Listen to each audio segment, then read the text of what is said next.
Hi, my name is Nanse Kawashima. Welcome to episode 1 of my podcast. I'm a healing practitioner and multidisciplinary artist based in New York City. I have a business called Sibylline Vein. I work with clients in person, virtually. I do one-on-one sessions and group sessions as well. My main modalities are psychic channeling, Reiki, and tarot. I have also studied Ayurvedic holistic care and Western Astrology, which I infuse into my practice. In this episode, I wanted to introduce myself and talk about my background and how I became to be who I am today. I also wanted to talk about my abilities and the journey of cultivating my abilities and skills. It's kind of a long-winded road, but I hope this is in some way interesting or inspiring. If you are also someone that is trying to figure out their path or navigate how to use their intuition, or maybe you're just curious about working with me and want to learn more about me first. So hopefully, this will touch on any of those topics or needs. So I'm going to start from the very, very, very beginning. So with my parents. My parents are both from Japan, both Japanese. My mom was a classical percussionist, and my dad was an aspiring coffee specialist and grower. They met in El Salvador in the late 70s, and I was named after a tree there. I was always born with these abilities, my intuition, and it kind of runs in my maternal lineage. And Yeah, so it kind of shows up for each person in a very different way. So, for example, my mom would have a lot of outer body experiences and kind of fly out to different places. And my grandmother was also very clairvoyant and clairsentient. She might have been clairaudient as well. And yeah, my great grandmother, and so on and so forth. Um, yeah, I will talk more in depth about my clairs, but I'm clairaudient, clairsentient, clairvoyant, clairgustant, and claircognizant. So, anyway, getting back to my origin story. So, we lived in El Salvador in the late 70s until the early 80s. And we lived there during the Salvadoran Civil War. And, it was a very violent time in El Salvador. There was a lot of bombs dropping everywhere, guns, people getting killed and kidnapped. My first word was bomba because there's a lot of bombs. Um, and so, it got to a point where it was really, really dangerous. So we fled from El Salvador back to Japan. And my dad got employed by a coffee company in Japan, and we were transferred to Jamaica. And we went to Jamaica because in Jamaica, they have Blue Mountain coffee. So when I was 2 years old, we moved to Jamaica, and that's when I first learned English. And there weren't a lot of Japanese people back then. So yeah, I was kind of like the weird Japanese kid in an international school, bringing her weird Japanese lunches. My brother and I were the only Japanese kids in this school. There were like a few Japanese kids that kind of like were there for a semester, but not much longer. So it was really kind of like novel when we did meet other kids that were Japanese. And when we lived in Jamaica, we lived in this haunted house. It was a house that was built in the 1800s, and it was called Creighton House. And yeah, I was always like hearing, seeing, feeling things. I always also had a lot of stomach aches. Because I was just such a sensitive person, and I was like always feeling all these things, but like didn't know what to do about it. And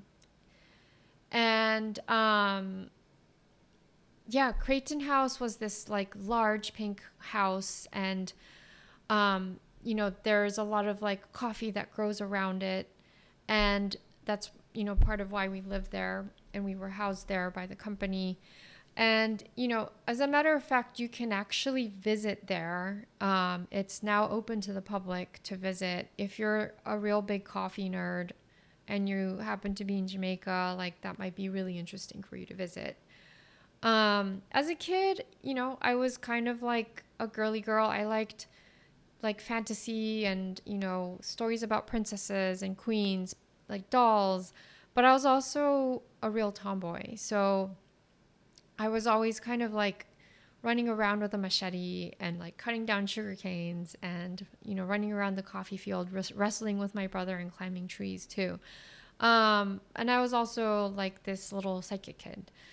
I would meet people and I would just know random things about them. And whenever I got an intuitive hit, I didn't know what to do with that information. So sometimes I would blurt it out or tell my parents, which made a lot of adults feel really uncomfortable. And yeah, it was something that my parents had to deal with, I had to deal with, and I think like, as a kid, it was just kind of like, well, maybe I shouldn't have said something, or maybe something's wrong with me. And I think like to counterbalance that, what was kind of lovely was that we would go back to Japan very often during summer break to visit my grandparents. So yeah, and the time, usually we would go back in the summer. And in summer, especially in August, that's when they have this kind of holiday called Obon, which is basically kind of like a Halloween in some sense. It's when the dead kind of come to visit the living. So it's very much a time when like people talk about ghosts and like spirit. And my grandmother being, very also psychic and intuitive as well. And, she was always a very supportive person in my spiritual growth. And she would give me guidance on what I can do or what it means when I see something or feel something. And I feel like she really assured me that like there's nothing wrong with me and I wasn't crazy. And I'll talk a little bit more about her later, but yeah. And then being in Jamaica was, very like, it was very English because it was an English colony. And I also want to kind of touch back on Creighton House because Creighton House was a very interesting place.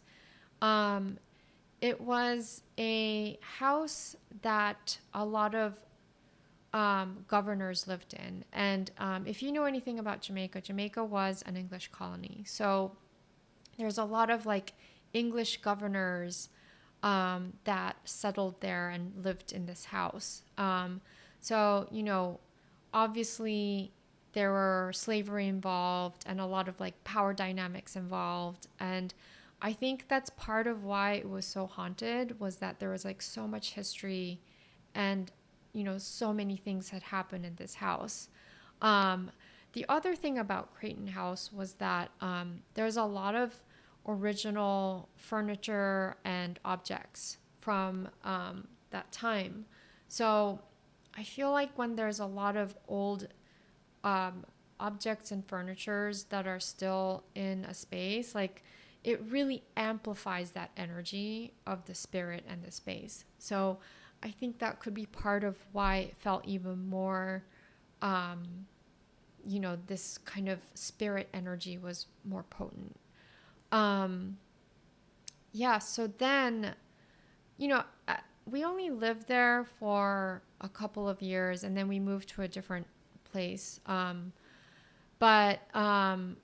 Yeah, it was kind of like an interesting place to live in, Jamaica. Like it wasn't the safest place. I wasn't allowed to walk by myself. outside of school or outside of my house. And, there are constant like riots and people breaking in or, like things like that happening. When I was in the second grade, my principal at the school was murdered for being gay. So, homophobia is also a very big thing there.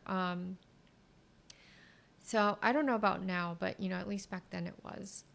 And so around 88 or 89, there was a really, really big hurricane called Gilbert Hurricane. And I remember that day very clearly. I don't think I was aware there was a hurricane coming, but I was really thinking like, oh, I really wish something horrible would happen so I don't have to go to school for a while. And within like an hour or something in the morning, like this hurricane just started up, and like it was really, really a really strong hurricane. Like it broke all the window panels. I saw my neighbor's roof come up, like off of the house, flying into the air, and it's a large chunk of roof, and it crashed into our roof, and it was like dangling over our roof for a week. And yeah, like our whole house was flooded. We had this like satellite dish, and it had a really, really thick pole, but it was like bent in half. Like that's how strong this hurricane was. We were out of power for a really long time, and we had to evacuate and stay in a hotel for, I would say, like a couple weeks. Yeah, so it was really bad. My father was away at the time. He was in Hawaii for business, and I think they were trying to transfer him over there, so he was just kind of like visiting and like checking out the grounds, etc. So shortly after that, we moved to Hawaii, and that was a really, really big culture shock for me. So, I at the time had a very thick Jamaican accent. I dressed like an English schoolgirl. I had a page boy haircut. I wore white knee-high Argyle socks and like Mary Jane shoes. And, I've already been very acclimated to this kind of Jamaican custom and the way, things are spelled in, English, not American, all these things. So when we moved there, it was really, really difficult for me and my brother. Hawaii is also a very beautiful place, but it's also a very spiritual place. The people of Hawaii really respect their land and nature, and they really believe in these gods and entities. And I feel like that's where I truly learned a lot about nature spirits and being super humble about the presence of nature, and what we are in the ranks of nature. I remember very vividly when we moved there, we were housed in this house with this relief sculpture of the goddess Pele, who is the goddess of the volcano. And, she looked kind of scary and intimidating, but also like really kind of intriguing to me. And yeah, and I just really wanted to learn more about her. And yeah, it was just kind of like an adjustment for me, because it was also not as dangerous as Jamaica. So it was like, okay, well, you're going to take a school bus to school. And I've never done that. And I was like so excited. But then I got on the bus, and then like I didn't realize there was like a whole like hierarchy of who sits in the front and who sits in the back. And I didn't know anything about like this sort of like culture. And so there was like no seats in the front. And I remember like just thinking like, well, there's a lot of seats in the back, but like the farther back I got, like the kids were older and more like kind of scarier looking. And so I sat in the back, and like clearly I was, as I sat down, I was like, I think I sat in the wrong place. Like everyone looks really scary and older. And I don't know if they were mean to me, but I felt really intimidated sitting in the back. And it was, again, like I had to kind of go through this whole thing where it was like, why do you sound like that? Because I had a Jamaican accent. And, there's a lot of Asians in Hawaii. So I'm Asian, but I sounded and looked funny compared to everybody else.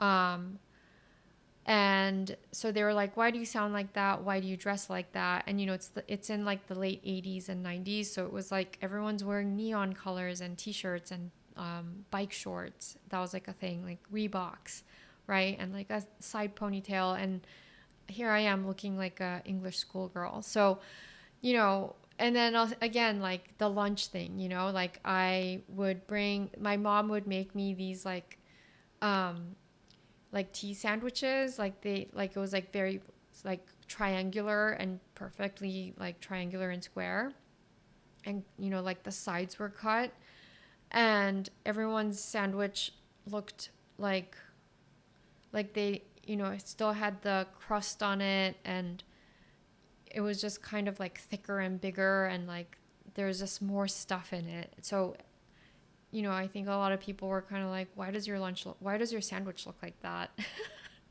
Why do you dress like that? Why do you spell things differently? Because everything I spelled was the English way. So I think a lot of people were kind of like, you're really weird. So, again, I felt really othered and made fun of, and, maybe a little bit bullied at sometimes. Like I remember also when I moved to Jamaica, some people had a really hard time saying my name because it's Nanse, which sounds like Nancy. And there's like a really famous folklore about a spider called a Nancy. So they used to call me Nancy. And I think my parents thought it was novel because it's like, oh, it sounds like a Western name, like Nancy. So we'll just call you Nancy. So, for a while, like a lot of people called me that, maybe through high school, and except in Japan and except at home. Um, and yeah, so it was always like there's something that they wanted to um, kind of have bring a likeness to my name. So it was either like a Nancy the Spider, Nancy Reagan, because Reagan was president at the time. Ronald Reagan was president at the time. And so it was like, oh, Nancy Reagan, Nancy Kerrigan. Like those were kind of the famous Nancys of that time. So it's kind of like, whatever, okay. So there's a lot of that going on. And so, yeah. And, I think also along with that, like when you move to Hawaii, it's almost like you get hazed. It's almost like the island is hazing you and the people are hazing you. And it's hard to really explain, but the island hazing is a real thing, I think. Like even if you visit there or if you are moving there, I think that is something that, if you're sensitive, you'll feel it. Especially I think on the island that I grew up on, which is the Big Island, which is where the volcano is still active. So so it was almost kind of like I was getting hazed by the island and being humbled and being put into my place, and also just kind of like really learning about nature and nature spirit. And yeah, and so eventually, I assimilated to the culture and I made friends, and like there's I would say that a lot of my life was about observing, learning, and assimilating to each culture, each language. After I moved to Hawaii, I was just like so traumatized. I just totally blocked out my Jamaican accent. And yeah, and it was just something that I was like, I just really want to blend in. Like, I just don't want to stick out anymore. Um, and, being the firstborn in my family, and also not just the firstborn, but the first child to be raised outside of Japan, I think that was really, really difficult for my parents because both of my parents were born and raised in Japan. And, you know, I'm this kid that's kind of like the one that's really unfamiliar to them. Like my mannerism, I'm learning English and I'm speaking to them in English, and there's a lot of like different cultures going on.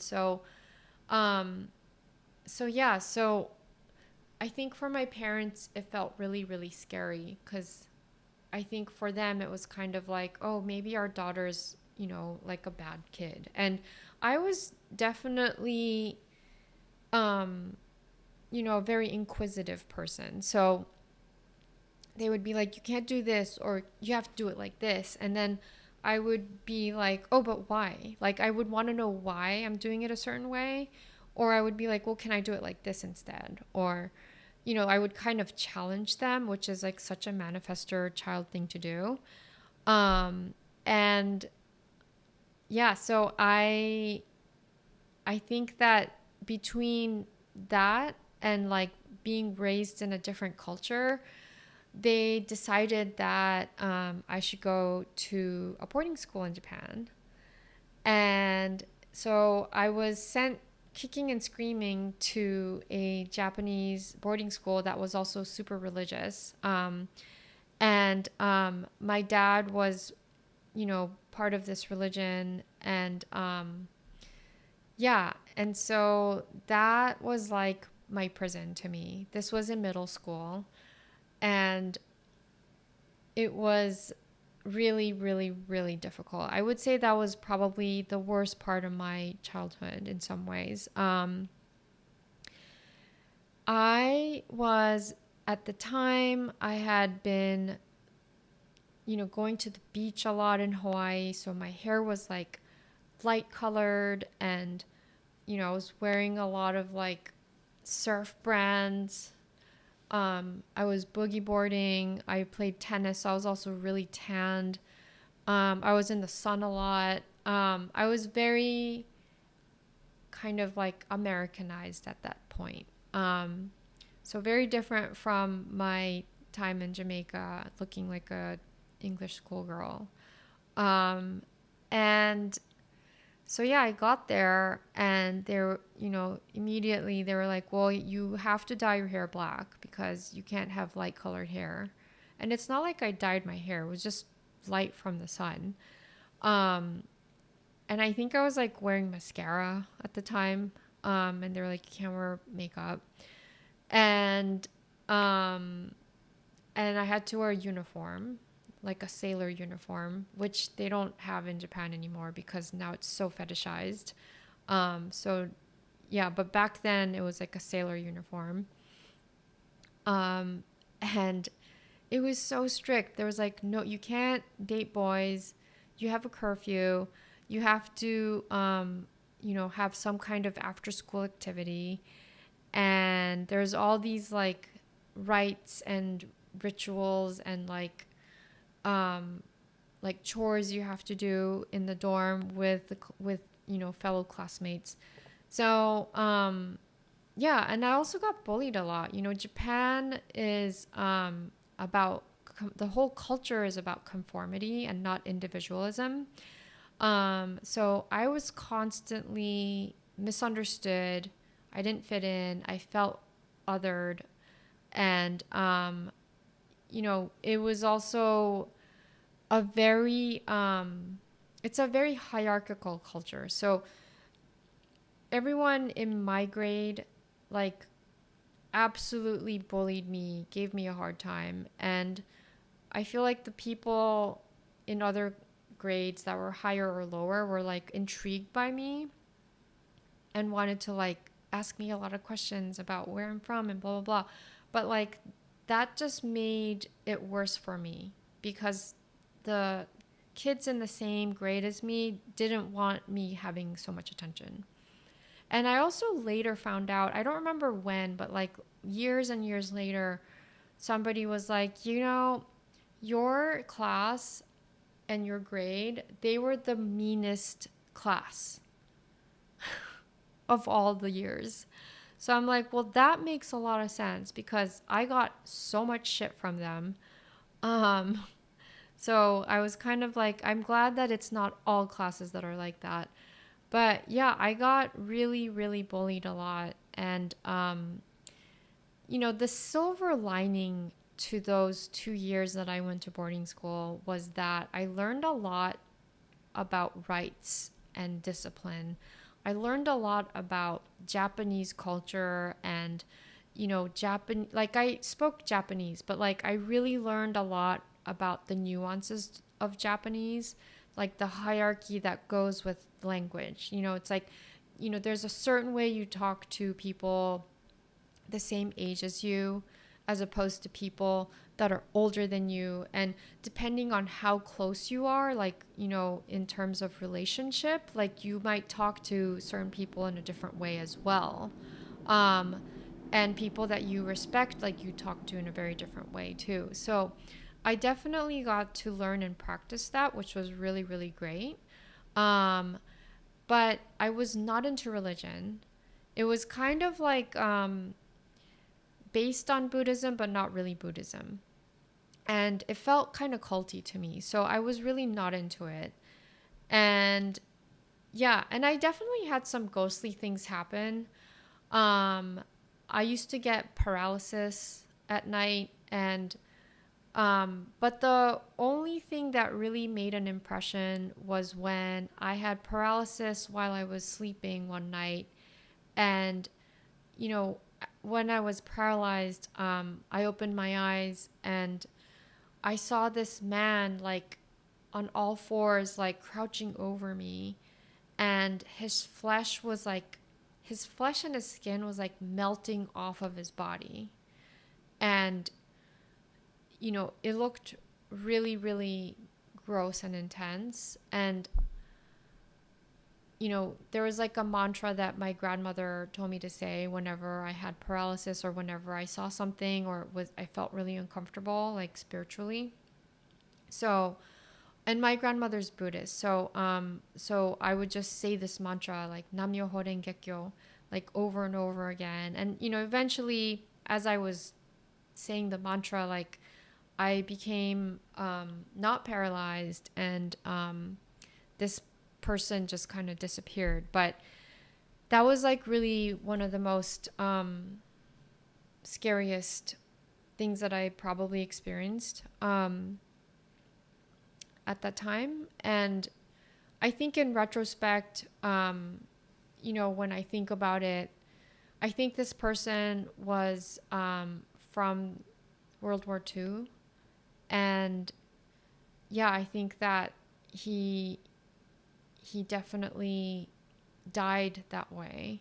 And that's why it was being shown to me.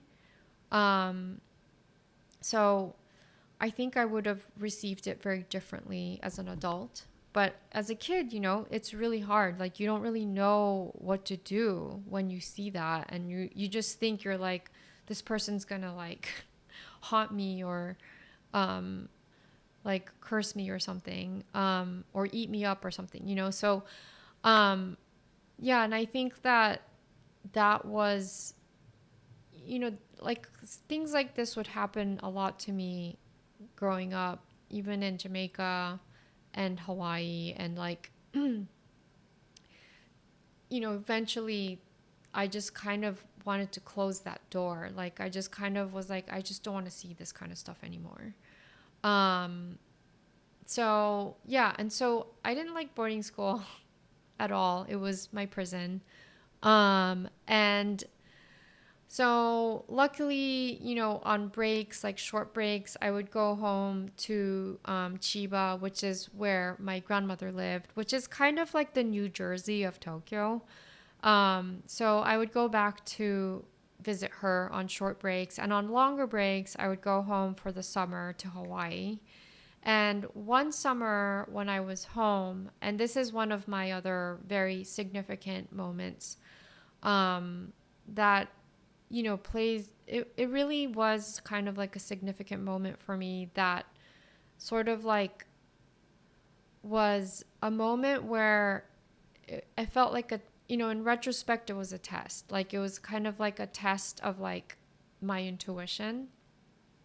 So one summer I was home and in Hawaii, and I was in the car with my dad, and I got this message, like a psychic message, that he had a girlfriend.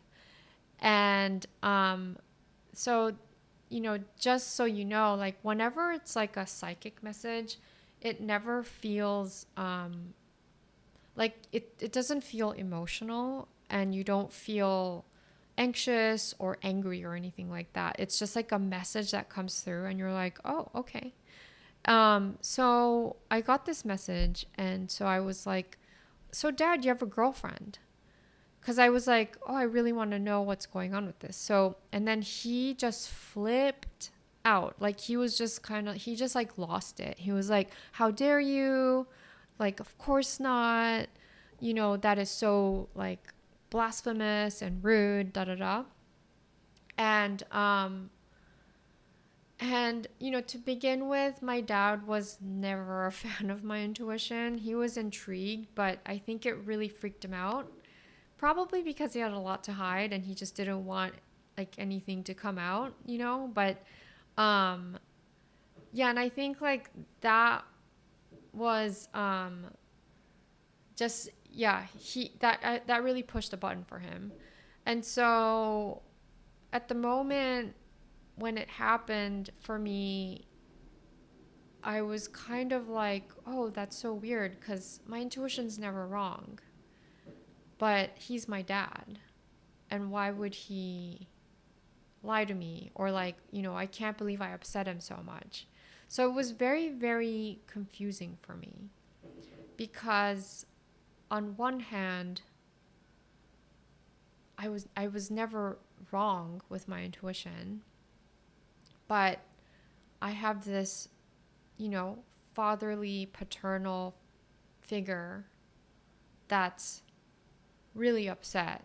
And I think as a kid, your survival depends on the approval of your parents or your family, right? So I was kind of like, okay, well, maybe I'm wrong then, So I feel like that's when as a kid, I think that's when a lot of people start to doubt themselves, is when their, familial figures or their friends kind of like are like, you're wrong, or you upset them or something, and then you start to kind of shut down on your intuition. So I feel like there might be some people out there that might relate to that.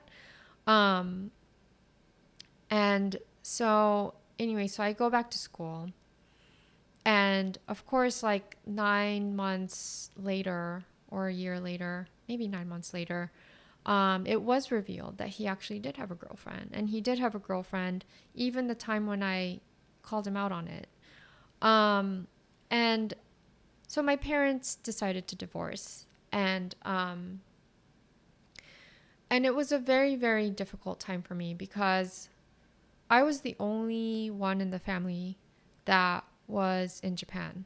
My brother, my mother, my father, they were all in Hawaii except for me. So, I don't know exactly what's going on. Like, I'm not getting like a lot of clear information about what went down or how or what's going to happen.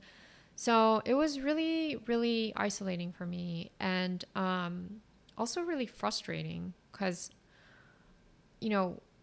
I would ask my mom what happened, and then she would be like, well, it's your dad, so you should ask him. Like, he should be the one telling you. But then my dad was like, my dad traveled a lot. So I think he was in China or somewhere else, like in Africa or something like that. He traveled a lot. So I couldn't get a hold of him. And then like my two grandmothers were saying different things. So it was very, very frustrating. And so I decided to run away from boarding school because I was like, I hate this place anyway, and I just want to be with my maternal grandmother.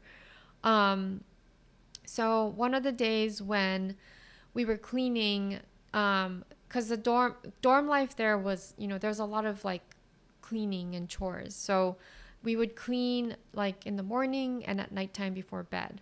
So um, I during the nighttime cleaning, I had planned to run away, and so I told my classmates and my dorm roommates that I would be in charge of putting out the cardboard boxes out to the trash. So I put all my belongings in the cardboard box, like my coat and a bag and like, money. And I went outside to throw trash out by the cafeteria, and I changed in the cafeteria. And yeah, and I just like ran away outside of the campus. And my whole plan was to take a train to a main train hub where I can take a bullet train back to Tokyo. And, I kind of failed because it was too late at night and there weren't any more trains to catch. So I kind of failed, and I called my English teacher at the time, who was kind of like a sister to me. So, yeah, I called her up and I was kind of like, hey, I don't want you to yell at me or get mad at me, but I tried to run away back to Tokyo and I failed. Can I just crash at your place? And I don't want to go back to the dorm tonight. So she was like, okay, fine. Like, you can stay, but you have to go back tomorrow. And so I stayed over, and the next day I went back to the dorm. And it was kind of cute because my dorm mates had stuffed all these pillows and basketballs under my blanket in bed, so it looked like I was sleeping in there. So I think they're trying to like protect me from getting in trouble.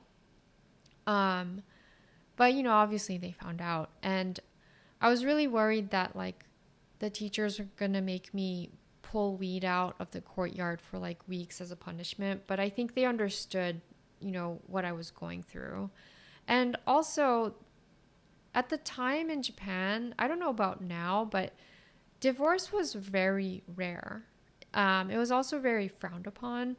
So, not only am I like this weird kid that grew up in foreign countries, I was also this weird psychic kid. And now I was the kid with, the parents that were divorcing. So it just made me feel more other when that happened. And,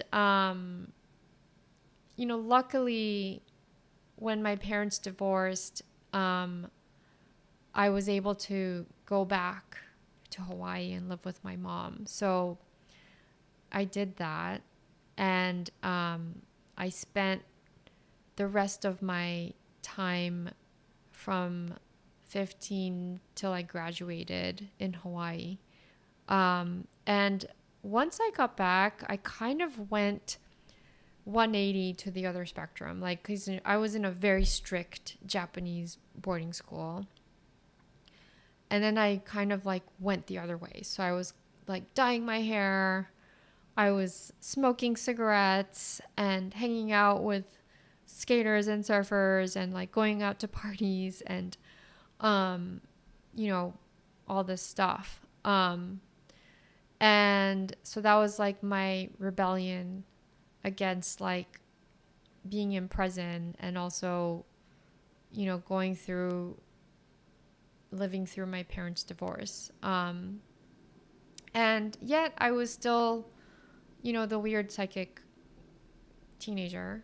So I would sense, and the other thing I want to know is that I think that the abilities of one person will continually evolve and change. So at the time as a teen, I would sense and see people as terrains and landscapes.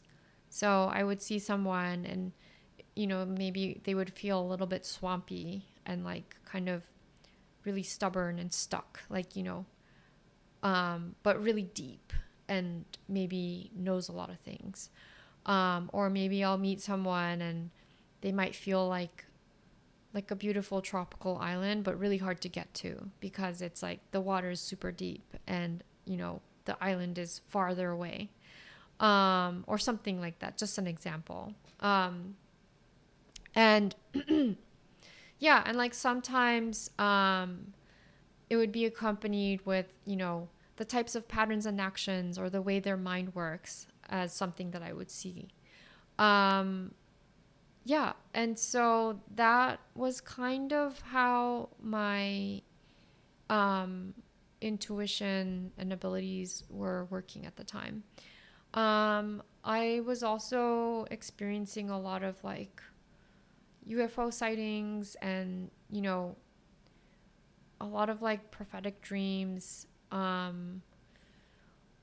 Yeah, and like I was really experiencing a lot of like supernatural elements of nature, if that makes sense. It's the only way I could explain it. It's almost like I would just have these really supernatural interactions with nature or animals.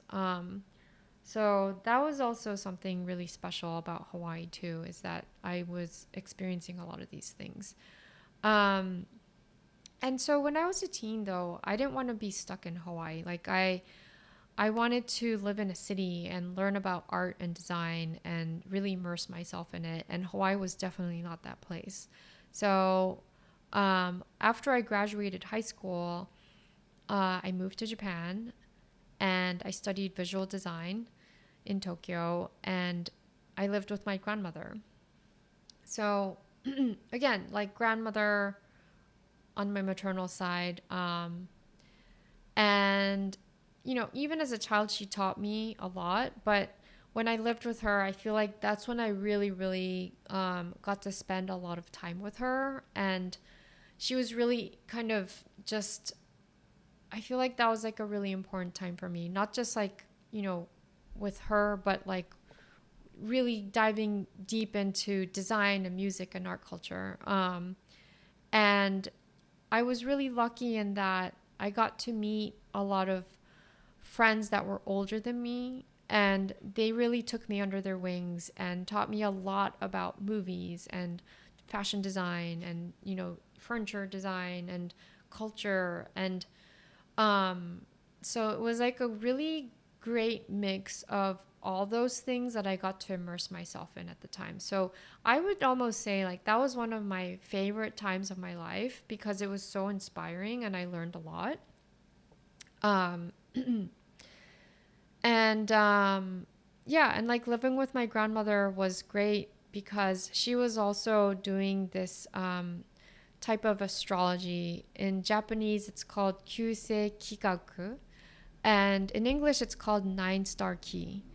Um, and she was like the neighborhood astrologer, and her friends would come over for tea and cake, and like she would read everyone's charts. And yeah, she was like someone that really was good at astrology and cooking and sewing and ikebana and gardening. And she was also like really into literature and opera, but super super impatient and really impatient at teaching. So the only way I learned anything from her was to quietly observe her and take notes in my mind. I never got to learn Nine Star Key because she was like, this, like, I can't teach you because it's so complicated. Um, but the ways I learned from her was like, we would do I Ching and she would kind of like show me how to do it and show me how to read it. And then like sometimes I would ask the same question over and over and she'd be like, you can't keep asking the same question over and over. And I feel like that's something like, I learned when to stop.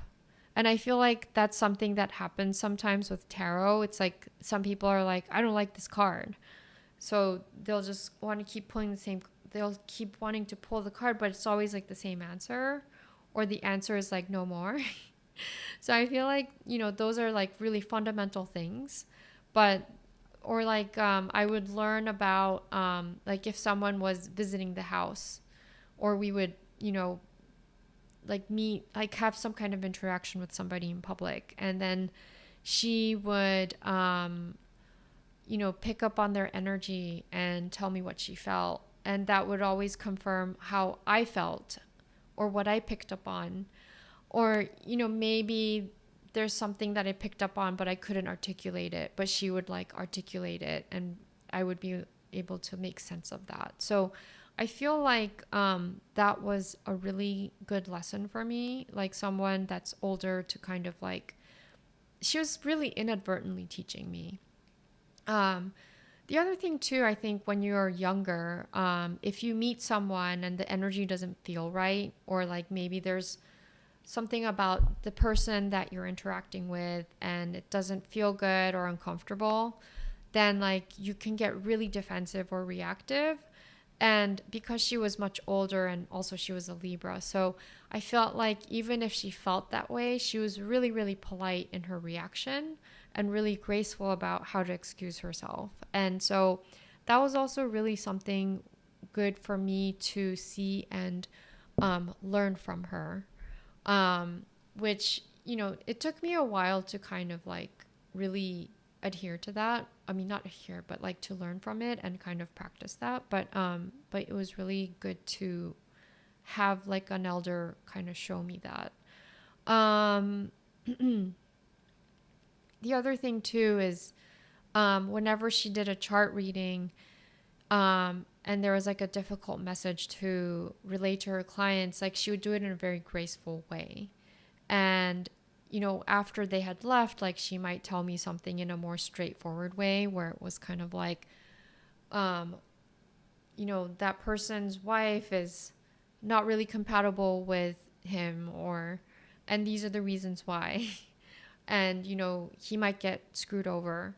But like she would say it to the client in a way that was like, not like you're doomed or you're fucked. Like she would say it in a way that would be very constructive and really polite and kind of helpful.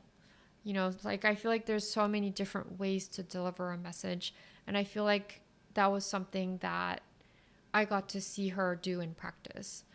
Um, yeah, and like when I saw spirits or had like a supernatural experience, I would tell her about it, and she was maybe one of the only people that not only acknowledged it, but also told me what I can do in those instances when it happens again, or tell me what she had experienced or her mom had experienced and what it meant or how they handled it. So that was also really, really helpful.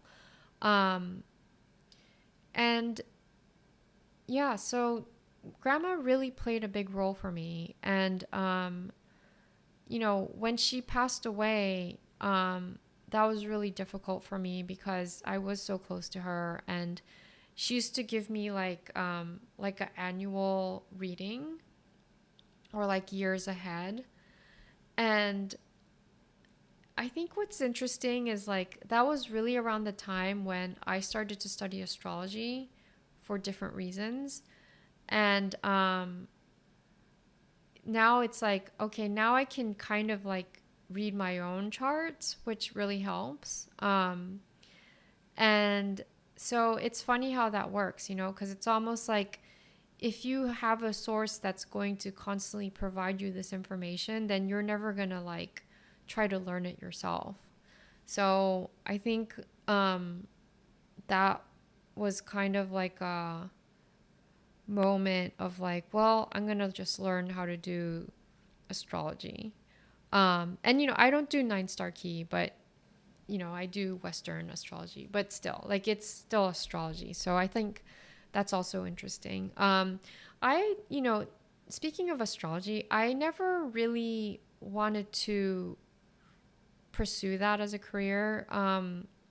Because what I learned is like, I could do it. It's not like I can't do it, but I don't really enjoy casting charts is what I learned as I was doing it. And I also feel like there are astrologers that are way better than I am. I'm really good at talking about astrology and explaining it to people that are trying to learn about it, but I don't think I'm like the person to go to for like an astrology, like a, like transits and like doing like synastry and things like that. Like I think it's really interesting, but that's not really, I think like really my modality that comes naturally to me that I really enjoy doing is the three things that I mentioned. And, that might change, there might be like things that might evolve, and I obviously infuse astrology, but yeah, it's just not my thing to cast charts. So yeah, so moving on, in my 20s, I moved to New York. And in most of my 20s, I pretty much shut myself off from the spirit realm. Um, and, the reason why I moved to New York is because, one, I had all these older friends. So they went to school and graduated before me, and they were out there working as, designers. And they were just always working. Like they were like, well, I'm going to have to work this weekend and next weekend. And, you know, it was at a time in Japan, and I think that I've heard that it's changed a lot, but like um Japan at the time, especially Tokyo, it was really brutal for young people to be working because you couldn't leave before your boss left. And sometimes you had to work till really crazy hours of the night, like, until the last train. Or sometimes they wanted you to stay even longer. And sometimes they would even tell you to just sleep under your desk because you're going to have to be here in a few hours anyway in the morning. It was like that, which was really brutal. And Japan is a very hierarchical and misogynistic culture. And me being a woman and being a woman that also grew up in westernized culture, like I found it very, very difficult for me to even think of like having to be that woman, the young woman who's gonna take out the trash and like pour tea for my bosses and like, be treated like not as an equal. Like that was something that didn't jive with me. The other thing too is like, as someone that reads and writes English, um if you go to Japan, you probably know, or even just Asia in general, there's a lot of like misspelling or like misuse of English words. And it's only because they're like, oh, but it looks cool or it sounds cool. But it's like, yeah, but I don't think you realize that, it's actually embarrassing what you're writing. So I just really didn't want to be a part of that. So yeah, so I decided like, I have a green card. I can just live in the States. And I've always kind of wanted to live in New York. So I moved to New York. And I decided I was going to study art. But then while I was waiting to get into school, I was kind of like, for fun, making handbags and sewing. And I was like, oh, I'm actually kind of good at this. Like, I should just study accessories. So I went to school to study accessories design. And accessories is not jewelry. Like, it's more like handbags, shoes, belts, hats, things that you wear that aren't garments, basically. So I studied that. And yeah, and then I wasn't planning on living in New York for that long. It wasn't, I didn't feel like it was my place the first year that I was here, but it kind of grew on me. And yeah, so then I decided to become a handbag designer. And, I,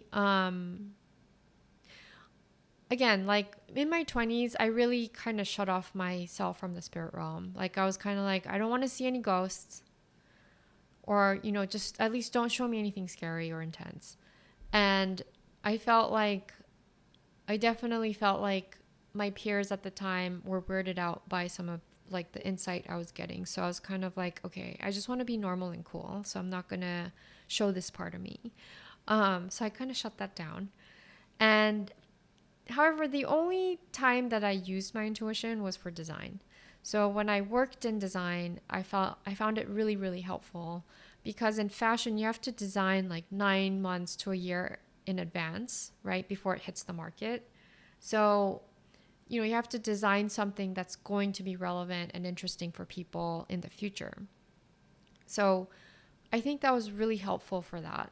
So I really utilized my intuition for that, for forecasting. And my fashion career didn't last very long. It maybe about 7 years, and I dabbled in and out of it for the last few years after I got burnt out of my corporate full-time job because it wasn't my true calling. Like it just felt like, I had a great job, and I felt really blessed that I got to meet and work with all my fashion heroes and people that I used to see in magazines and on the runway and all these things. But it really wasn't filling my cup at the end of the day. Like I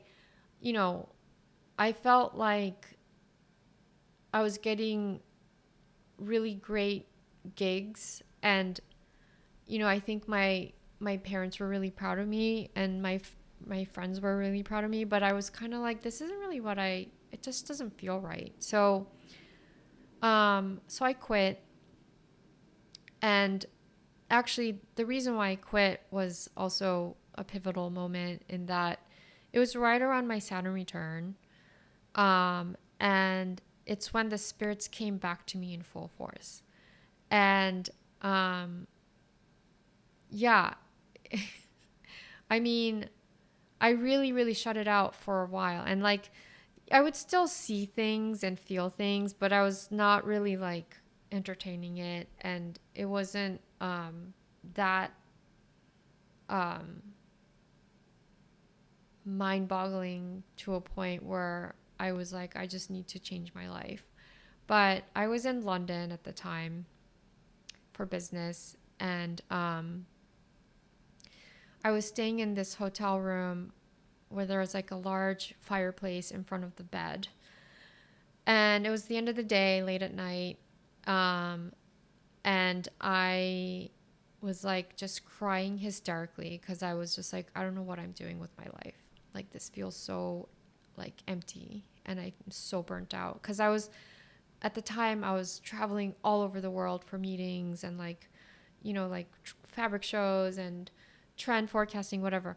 And I was just absolutely burnt out, jet lagged. And then like I was crying hysterically because I was just really stressed out and just lost. And I just started seeing these like little people wearing like, they were like gnomes basically, like, pointy hats, but they were all black, like covered in soot. And they were just looking at me wide-eyed by the foot of my bed. Like I think there was like 9 of them or something. And I was like, not now, you guys. Like this is crazy. I was just like, I don't want to, like, I can't believe this is happening right now. And they kind of like looked at me bewildered because I was crying so hard. And then they looked at each other because I was like, not now. And then they like ran back to the chimney where they lived. Like they were chimney gnomes, and they lived in the little chimney. And that's why they were covered in soot. Like they were just fully like black. Yeah, and I feel like London was a place where I definitely felt a lot of like spirit stuff there. So when that happened, I was kind of really pulled back into the spirit world. I was kind of like, wow, I forgot about that. I forgot about that realm. And maybe I just need to go back and like figure that out. Because I think something about that interaction, even though I've had other interactions while I was kind of shut down, like that somehow pulled me back. And yeah, so I went back to New York, and I kind of started planning to really quit fashion and my career. And yeah, and so I just started freelancing and, making art, assisting set designers. I did some installations and made some custom props for fashion shoots that were both like wearable objects, sometimes non-wearable objects. Um, and I also started a duo collaboration with a friend, and it was called Symbols and Rituals. And, it had its mini moment, and it actually played a really big part in how I made art for the next 14 years. It's also a time when I met my tarot deck. So the way I met my tarot deck is really interesting because my friend and I, who I was collaborating with, we would go to the flea market a lot, and we would source objects that would kind of go into our installation and some of our artwork. And so we were at the flea market one day, and there was this one vendor who just had like a pile of crap on his table. Like it wasn't laid out nicely, and he just looked really grumpy, like he didn't want to be there. And my intuition was like, you got to go in there. It's in there. It is in there. And I was like, what's in there? Like, I don't understand. So I was, I told my friend, like, hey, I know this sounds weird, but I just have to really go and peek at what's in there. And she really was like, please don't go. Like, that's a waste of your time. Like, we have other things to source, blah, blah, blah. And I was kind of like, I just need 5 minutes. Just 5 minutes. So I go there. I'm like digging through this giant pile of, crap. And it really looked like crap. Like it just wasn't pretty at all. And so I'm digging. And then I find this like crumpled up old like brown paper bag, like a sandwich bag. And my intuition's like, it's in here. So I'm like, okay, it looks like trash, but sure. So I open it. There's a Ziploc bag, and there's this card deck in there, and it's black and white, and it looked very, very similar to some of the types of art that we were making. So I was like, wow, that's wild. Like, this is totally in the aesthetic realm that, we're creating in. And, I pull out the cards and I'm like, oh, this is actually really cool. So, and I'm super broke at the time. I quit my corporate job. I'm not a glamorous fashion designer anymore. I'm super broke. So I'm hoping like, okay, I hope this isn't too expensive. And this guy was like, okay, $35. So I'm like, okay, I can do 35. So I buy it. I go home. I look it up. And then, I read about this deck, and it's like, this is a very rare deck. It hasn't been in print since 1974, and it's worth, $200, $300 or whatever. So I'm like, oh my gosh, like that's crazy. Like I got this for like $35. So that was kind of how I met the tarot deck that I still use to this day.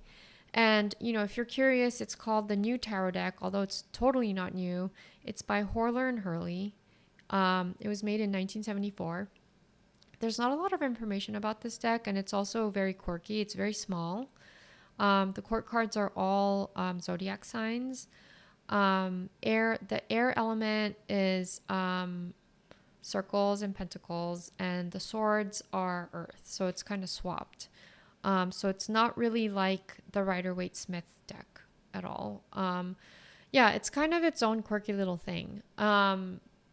And so that's when I met the deck. And then I started to kind of study it and use it for fun, just for friends. And then that eventually became a thing where my friends were like, oh, you're really good at this. Like, can you do this for my birthday party? Like, give everybody a reading. Or there's a pop-up event, like, can you do this like pop-up reading event? And so it just kind of slowly became like a side gig for me, but I never really took it seriously. But I just kept doing it. And then, I just started to kind of charge people more and more money because I was like, okay, like clearly, there's something to this. And, I remember the time I was dating somebody, and I was telling him like, maybe I want to do this, as a job. And he was like, are you fucking kidding me? And so, there's always like these like tests, especially from men, where they're kind of like, you're joking, right? Or like, you and your crazy like intuition or whatever. So eventually I broke up with him. But yeah. And then my dog died. I had a dog who was really, really dear to me. And he died in a very tragic way. But he became, after he passed away, like his spirit came and sat next to me while I was painting my collage paintings. And he was like, I really want you to paint it like this. So that's when I started painting these like creatures. So the creatures really were because of him. And um, just kind of explaining this to you because I feel like you can use your abilities and intuition in so many different ways, for me, that's kind of how my art kind of came into creation was through intuition. It was like I would just see things and then I would see how they wanted to be painted and then I would paint it that way. So I did that for a while until 2024 or so. And I had to stop recently because my eyesight was getting really bad and it was getting really difficult for me to paint such small little details. So, right now I'm kind of in hiatus and I'm not really sure how my artwork is going to continue to look like or evolve. But for now, I'm just kind of taking a break and really focusing on expanding my healing practice. But so, yeah, it was kind of like when all these things sort of happened with tarot, art. I was also really being led to studying astrology because the court cards were zodiac signs and there's a lot of like mythological elements in the tarot deck that I use. So that kind of threw me into this rabbit hole of like mythology and astrology. And, I was also met someone in an astrology club with a bunch of elders. So I really got to study with these older astrologers and really learn about it. So that was really, really wonderful. And a few years after that, I wanted to study Reiki. And I've had Reiki done to me a few times, but it wasn't anything that I was like, oh my God, I have to learn this. Like, it was just like, okay, that's cool. But, it wasn't like mind blowing. But then like, there was like this sudden urge for me to study Reiki. And, yeah, so then I found this teacher and yeah, I got really into it. And then I was just sort of practicing with people and then I just kind of like continued to do advanced Reiki. And what's interesting is before I did my advanced Reiki training, I got diagnosed with Lyme disease. And it was also one of those things where it's like, I knew I had Lyme disease and I kept getting misdiagnosed. And I was kind of like, no, I really have Lyme disease. Like, I don't know what it feels like to have Lyme disease, but that's what I'm being told by my body. And they were like, yeah, but you don't have a bullseye, so you probably don't have it. And then, a few weeks later, a bullseye showed up. So they finally were like, okay, yeah, you definitely have Lyme disease. So they put me on Doxy and I told my Reiki master, I was like, I don't know if I can take the Reiki training because I just really don't feel well. I have Lyme disease. And she was like, you know what? You should just come anyway. Like, you should just come and like see how you feel. And I went, I felt horrible. But then it was wild because as I was doing the training, you have to practice with each other. I was just starting to feel better and better. It was really, really wild. And I think like because we were doing Reiki on each other, and I was like, whoa, this is so crazy. Like it actually is, really helping me, like doing Reiki and getting Reiki. Um, and that really was very helpful. But I didn't feel well for a really long time, like fully. Even though I followed this really, really strict diet and like a really clean diet, I exercised rigor like a lot. I went to like, infrared saunas, sweated out. I took a lot of like, I was still taking antibiotics, and I was also taking a lot of like holistic herbal medicine, Western herbal medicine. And I felt a little better, but not quite. Like I felt kind of still very weak. And yeah, and then like 6 months after I got Lyme, I was offered a full-time gig as a still life stylist for a major fashion brand. And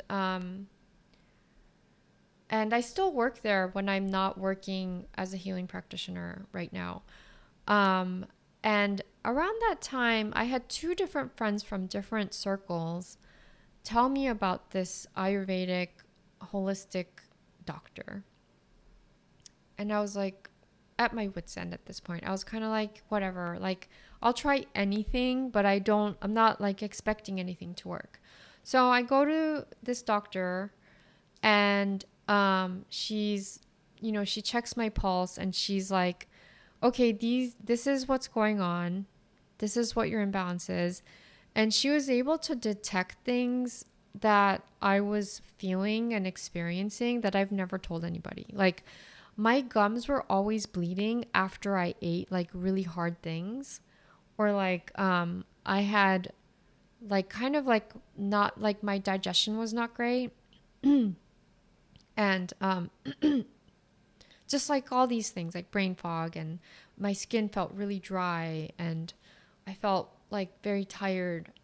And yeah, and so she gave me this protocol for a month. She was like, I want you to follow this protocol. I want you to eat like this. This is the time I want you to eat. This is how I want you to. This is the kind of exercise you should do.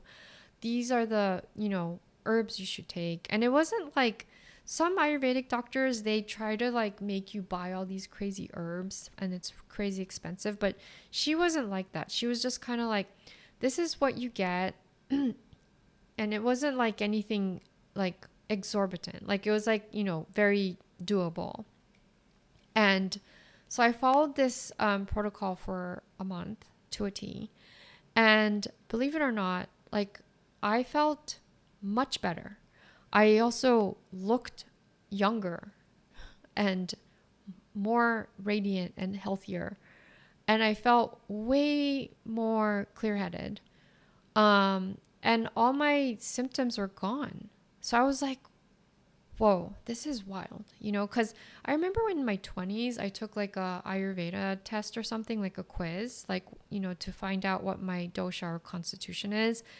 And I was like, this is weird. Like, I don't understand. And it's, I don't really understand the whole point of this thing and what to do with this information. And I think Ayurveda is one of those things. It's like so complicated, and, it takes a lot of like, reading and learning to fully understand how to implement it. But this really was a huge game changer for me. And I just felt like I really want to study this, and I really want to learn more about this, and more people should know about this. So I ended up, at the time, my teacher used to have a course, like an Ayurvedic holistic care course. So I took her course for a year, and I finished it. And then I continued to take another year of it as a teacher's aide for the next class. Because I just really, really wanted to like fully understand it. And when the finals came, I realized I didn't like doing one-on-one client analysis. And I also realized like pulse reading is so deep and complex. And my teacher was also getting old, so she wasn't going to take any of her alumni to India anymore to do pulse reading workshops. And I can do basic pulse reading, but not like her. And, like she studied in Mumbai. She's been doing this for like many decades. So she's, there's no way I can be like her in terms of pulse reading. So I was kind of a little bit bummed. Like, okay, like, did I just study all this for no reason? And yeah, I just felt like, okay, well, whatever. Like, I'm just going to use this for my own personal purposes then. And, I kind of felt like, did I just waste all my time studying this? But, I love the philosophy, so I'm just going to continue to implement this in my lifestyle. And, yeah, at this point, I'm still styling, making art, doing little shows here and there, and also doing some healing stuff, seeing clients for Reiki and tarot. And then, I was also renting a space from this acupuncturist in Soho. And it was a really great space and I loved it. But like when COVID, like I think right before COVID hit, my intuition was like, you know what? It's time to not rent this space anymore, which is great because I would have been kind of screwed. So I started just seeing clients at home. And at that point, it was like word of mouth. So it's like I kind of knew like who was coming and they were somehow connected to my friends in some way. So then COVID hit. And yeah, and then I got like, I was living by myself. So I got a little bit lonely. So I got a rescue cat. And it was really challenging to socialize her. But she was such an amazing teacher. And she eventually had memory cancer and quickly passed away. And those years were really, really tough for me. When she died, it was real rock bottom for me. And yeah, but it's also, I think there's something really amazing about rock bottoms is that you're really at a place of surrender when you're in that place, when you're like, and all this other stuff was happening. It's like my apartment was leaking and like I'd gotten into this, argument with my mom and she kind of shut me out of her life. And I felt really unsupported by my friends when my cat died, and really isolated. And that's when you get like some of the clearest, strongest messages from the universe. And the message I got at the time was like, you have to start offering psychic channeling and not using psychic abilities with, tarot or Reiki, like not hiding behind that, just really straight up psychic channeling. And I really, really dragged my feet on that one because it was such a big shadow for me, right? Because from childhood, it was like just being like gaslit or kind of like being othered because, or, told I was weird or, whatever. Like there's like a lot of shadow around that. And like, you would think like, well, I'm already doing tarot and Reiki and, I'm studying astrology. So like, why not? Like, it's not that far-fetched from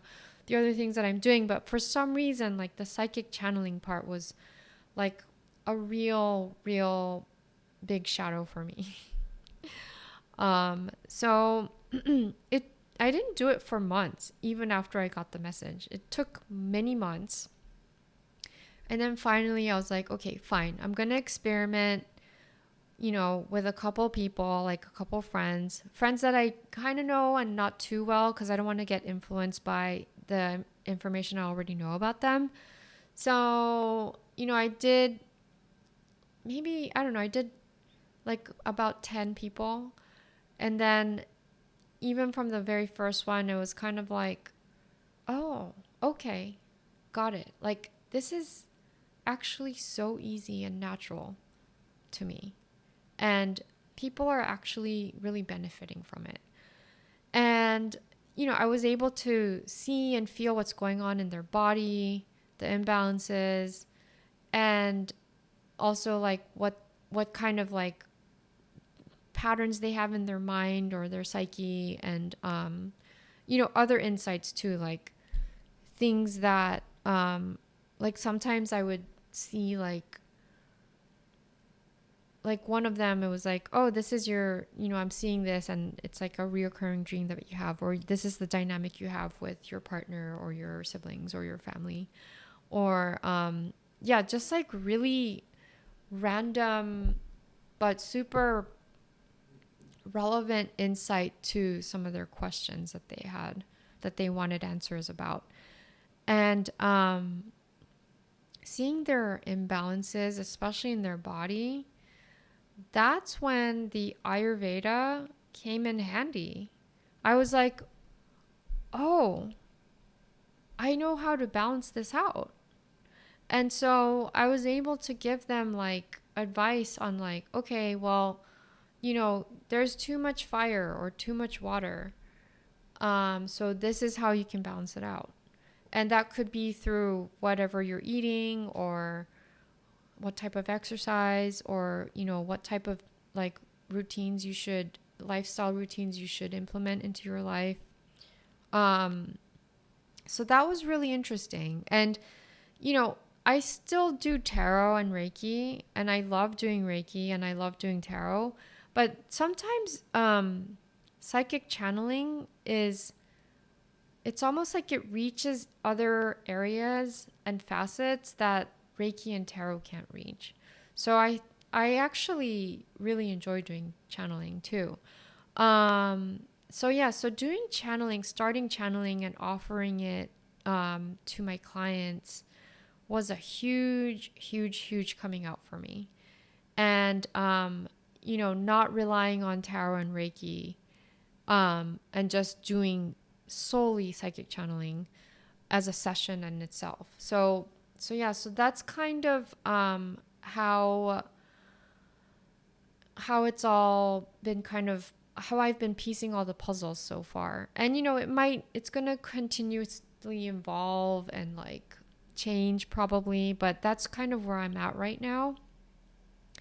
And I just want to say, like, after like each time that I surrender myself to spirit, throughout the years of my life, each time that I shed a shadow, each time I don't abandon myself and my innate abilities, or, my authentic version of myself, it's almost like I can be more free. And the more I can really stick to myself and not abandon myself and not be swayed by someone else, or not be like reliant on someone else's approval or fitting in, and not worrying about being othered or bullied or feeling like I'm weird or a loser, and just being like, no, this is who I am. This is who I am. This is my skills. This is my innate abilities. The more the pathway opens, and the more the people that actually will appreciate your skills and who you are genuinely will start to appear into your life.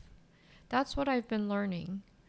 And, it was a really long kind of winded road and journey to get to this place. And, it's still going to continue. Like, I'm still going to have a lot of shadow to shed, and I'm still going to have a lot of things that I'm like, kind of peeling and discovering about myself. But I just wanted to share that because I also went through many careers, like I was a fashion designer, I was doing set design and, in the like photo world, and I did some art, and I might still do some art.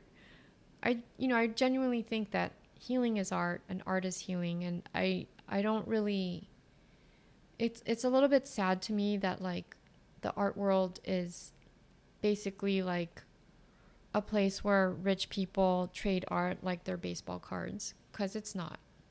It shouldn't be. I mean, art should be valued, but it's almost like, it's like a rich man's game at this point. And I don't really want to be a part of that.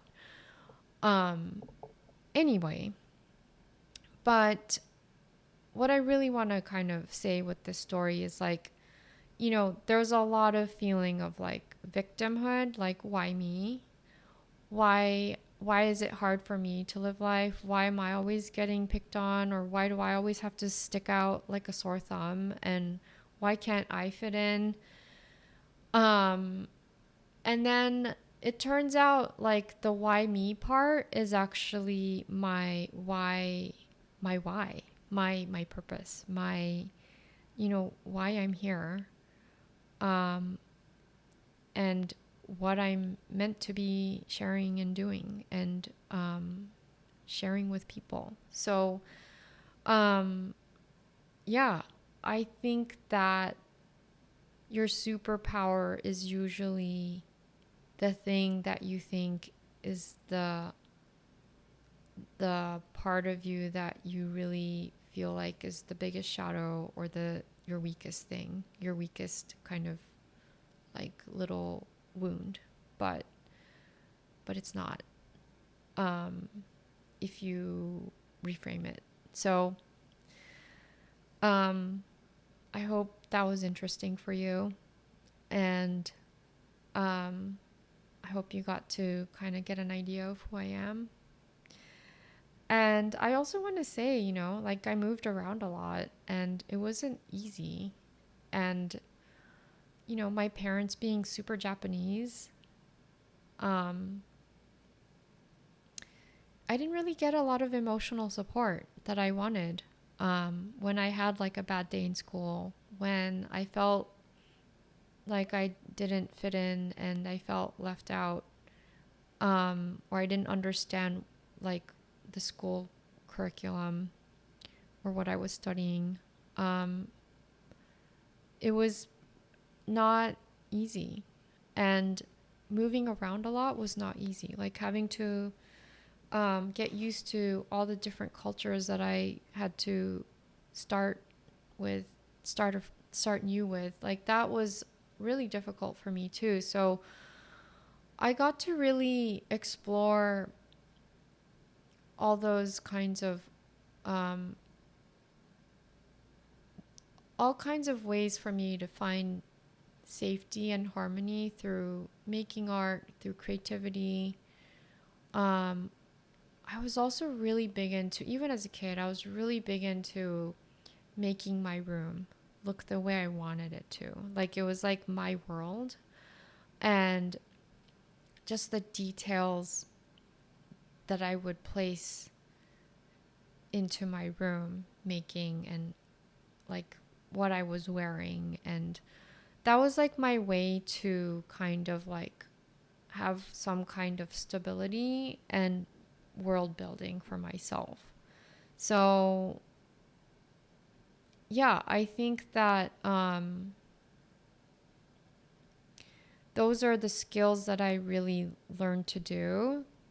And other ways too, it's like having like a weak immune system or being ill in different times of my life. That was also something that really taught me about like balance and health, and like eating well, and but also not being too dogmatic about what I'm eating, because I definitely went through a time when I got too rigid and dogmatic about like I shouldn't eat that, I should eat this. And it was like kind of like, I guess I wouldn't say I was orthorexic, but it was definitely in the realm of that, where it's like I can't eat this but I can eat that, and like just being too strict about it, and learning to balance that out, because that's also not healing either, because sometimes that could also isolate you socially, and